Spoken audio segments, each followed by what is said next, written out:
Сәлем достар, сіздермен әлем ғажайыптар жанасы. Бүгінгі видеода мен атақты футболшы Лионель Месси жайлы айтатын боламын. Лионель Месси 1987 жылы 24 маусымда Росарио қаласында дүниеге келеді. Әкесі Хорхе Месси, анасы Сильвия Месси. Оның атасы Анджело Месси 1883 жылы Италияның Анкона қаласынан Аргентинаға көшеді. Оның Родриго мен Матиас атты екі ағасы болады, және Мария Сол атты апасы бар. Месси футболды өз әкесінің Грандоли клубында 5 жасынан ойнай бастайды. 1995 жылы Месси Нью-Йорк Олд Бойз командасына көшеді.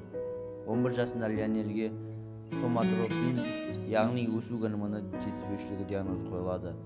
Ривер Плейт командасы оған қызығушылық көрсеткенімен, оның емделуіне қаражат таппады. Барселонаның спорттық директоры Карлес Рексач Мессиді 10 жасында байқаған соң жастардың оған қатты әсер етеді. Сондықтан ол клуб басшылығына Мессиді және оның отбасын Испанияға көшіруге әкелуіне сырғатын емдеуге қаражат бөлетінін келісімге қол жеткізеді.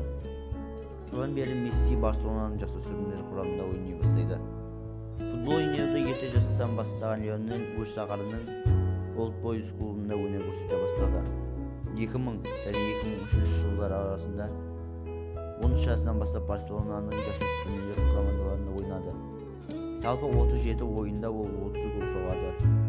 Ол өз ойын мәнерін жарқын жағынан біртін танытып, екі команда құрамында жиі ойнай бастады.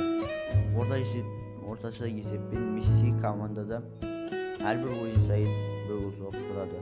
2003 жылдың 16 қарашасында Лионель Месси Барселона сапында ең алғаш рет Портуға қарсы жолдас кездесуіне шығады. Міне достар, видеоны лайк басыңыздар және арнаға